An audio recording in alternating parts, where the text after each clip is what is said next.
आजाद भारत में अब तक गोया जनगणना नहीं हुई है जाति आधारित। जब आप जनगणना कर रहे हैं तो जनगणना की वजह यही है कि हम अपनी जनगणना को जानना चाहते हैं, हम वृद्धि रेट जानना चाहते हैं, क्या ग्रोथ हुआ, साथ ही उसके सामाजिक उसके आर्थिक आकलन भी हमारे लिए है। तो जब हम पॉलिसी बनाएंगे और अलग अलग स्टेट में अलग अलग जो हम सब कास्ट को रिजर्वेशन भी दे रहे हैं, तो रिजर्वेशन का आधार क्या होगा। और 27% ओबीसी को रिजर्वेशन है, तो ओबीसी में बहुत सारे कास्ट हैं, किनका क्या हिस्सा होगा, अलग कंपार्टमेंट भी उनका तय होना चाहिए। जिस तरह अभी हमारे सुरजापुरी को रिजर्वेशन दिया गया है, लेकिन उसकी सही तादाद सरकार के पास कोई आंकड़ा नहीं है। तो हम लोग कह रहे हैं कि भाई आप कीजिए ताकि उसमें सुरजापुरी भी शामिल हो, चाहे उसमें कुलिया भी शामिल हो, सैखड़ा भी, सबकी गिनती हो। जिस तरह से ओबीसी का मामला यही है कि एससी और एसटी की गिनती कर रहे हैं, आप धर्म के आधार पर गिनती कर रहे हैं, कोई उन्माद नहीं हुआ, तो कास्ट और सब कास्ट की गिनती करने में क्या दिक्कत है। और आज के दिन में चूंकि आपको मोबाइल ऐप से करने का प्रोग्राम है, तो डिजिटल इंडिया में तो मैं समझता हूं कि सरकार पर कोई भार भी नहीं पड़ने जा रहा है।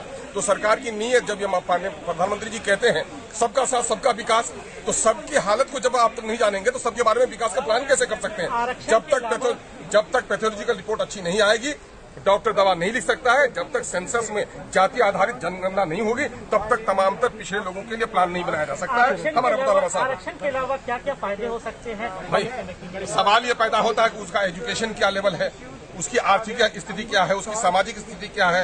रिजर्वेशन के मामले में नौकरियों में और दूसरी चीजों में हो सकता है, लेकिन समाज के अंतिम पंक्ति के लोगों का, खास करके अगर ओबीसी से आप कहते हैं, जाति और सब जातियां हैं, क्योंकि जाति का पेशे से ताल्लुक रहा है और बहुत सारे पेशा ऐसा है, लोहार है, जूता सीने वाले हैं, ये लोग तो बेचारे गरीब लोग हैं, कपड़ा सीने वाले लोग हैं, तो उनकी एक जाति बनी हुई है। तो उनकी जाति का सही गिनती हो जाए ताकि रिजर्वेशन में भी उनका कोटा तय किया जाए। मैं समझता हूं कि इंसाफ को कायम करने के लिए, न्याय पर आधारित लोगों की हिस्सेदारी तय करने के लिए जाति आधारित जनगणना जरूरी है। आप नौकरी लेते हैं तो जाति पूछते हैं, टिकट भी देने में जाति पूछते हैं, लेकिन जनगणना में जाति आधारित जनगणना करने में क्या दिक्कत है। क्या आश्वासन नहीं, प्रधानमंत्री ने बड़ी गंभीरता से बातें सुनी है और मैं समझता हूं ये तारीखी मौका है कि बिहार में पक्ष और विपक्ष सारे लोग मिलकर के आए हैं और उन्होंने सिर्फ बिहार के 13 करोड़ जनता की नुमाइंदगी नहीं की है, बल्कि देश के जो सैकड़ों करोड़ लोग हैं जो चाहते हैं कि जाति आधारित जनगणना हो, उसकी नुमाइंदगी की है। और मैं समझता हूं कि माननीय प्रधानमंत्री जी पॉजिटिव फैसला लेंगे।